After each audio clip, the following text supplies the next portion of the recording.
நமச்சிவாய. கேதார்நாத் யாத்திரை என்பது சாதாரண பயணம் அல்ல. அது ஆன்மீகத்தையும் உள்ளுணர்வையும் மாற்றும் ஒரு அரிய அனுபவம். கேதார்நாத் ஆலயம் இமயமலை பகுதியில் அமைந்துள்ள சிவபெருமானின் மிகவும் புனிதமான ஆலயங்களில் ஆன்மீக சக்தி நிறைந்த புனித தலம் ஒன்றாகும்.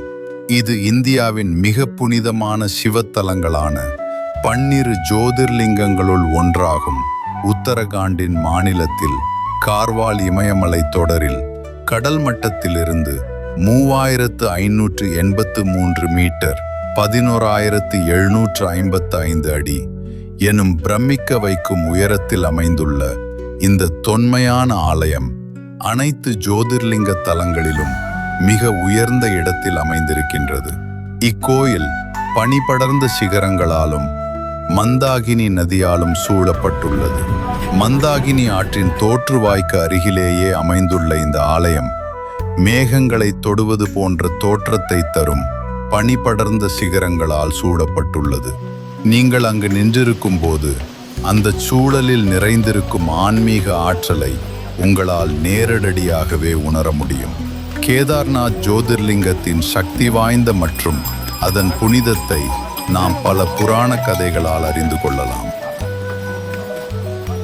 கேதார்நாத்திற்கு ஹரித்வார் அல்லது ரிஷிகேஷ் நகரை அடைந்து அங்கிருந்து சாலை வழியாக கௌரிகுண்டை சென்றடையவும்.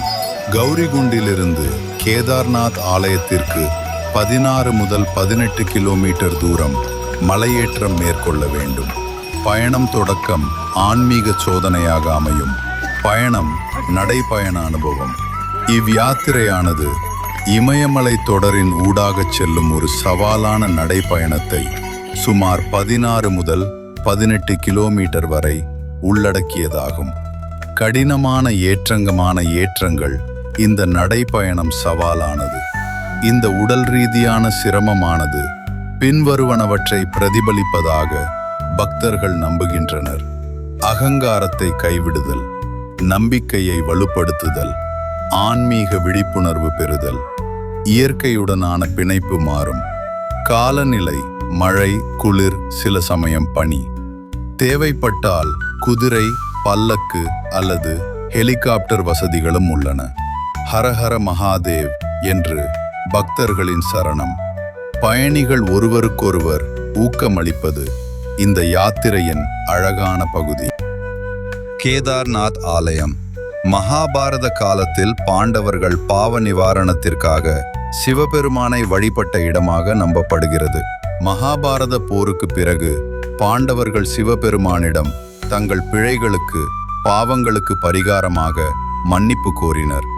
சிவபெருமான் அவர்களை தவிர்ப்பதற்காக ஒரு காளையின் நந்தி உருவம் கொண்டு கேதார்நாத்தில் மறைந்து கொண்டார். பீமன் அவரை அடையாளம் மறைந்து போனார். பின்னர் அவரது திருமேனியின் பாகங்கள் 5 வெவ்வேறு இடங்களில் வெளிப்பட்டு பஞ்சகேதார் தலங்களாக உருவாயின. அந்த பஞ்சகேதாரங்கள் 5 கேதார தலங்கள் முறையே கேதார்நாத் முதுகு பகுதி, திமில் இதுவே சிவலிங்கமாக, துங்கநாத் திருக்கரங்கள், மத்தியமகேஸ்வர் திருநாபி, ருத்ரநாத் திருமுகம் மற்றும் கல்பேஸ்வர் திருமுடி. அதன் முதுகு பகுதி திமில் கேதார்நாத்தில் வெளிப்பட்டது வழிபடப்படுகிறது. கேதார்நாத்தில் சிவபெருமான் முக்கோண வடிவத்திலான கேதார்நாத் ஜோதிர்லிங்கமாக அங்கு திருக்காட்சி அளித்து தன்னை நாடி வரும் அனைத்து பக்தர்களுக்கும் அருள் பாலித்து வருகிறார். இந்த ஆலயம் முதலில் பாண்டவர்களால் கட்டப்பட்டதாகவும் பின்னர் ஆதிசங்கரால் புதுப்பிக்கப்பட்டதாகவும் நம்பப்படுகிறது. ஆண்டுதோறும் ஆயிரக்கணக்கான பக்தர்கள் கேதார்நாத் யாத்திரைக்கு சென்று சிவபெருமானின் அருளை பெறுகின்றனர். கேதார்நாத் கோவிலுக்கு வந்தவுடன் காணும் காட்சி மனதை கொள்ளை கொள்கிறது. கேதார்நாத் டெம்பிள் கேதார்நாத் பீக் மலை பின்னணியில் பெருமையாக நிற்கிறது. கோவிலுக்கு உள்ளே சென்று சிவலிங்கத்தை தரிசிக்கும் போது எல்லா சோர்வும் மறைந்து மன அமைதி கிடைக்கும். இங்கு உள்ள சிவலிங்கம் இயற்கையாக உருவானது என்று பக்தர்கள் நம்புகின்றனர். இத்தலத்திற்கு வருகை தருவது பாவங்களை போக்கி மோட்சத்தை, விடுதலையை அருளும் என்று நம்பப்படுகிறது. மே மாதம் முதல் அக்டோபர் மாதம் வரை கடும் பனிப்பொழிவு காரணமாக குளிர்காலத்தில் ஆலயம் மூடப்பட்டிருக்கும்.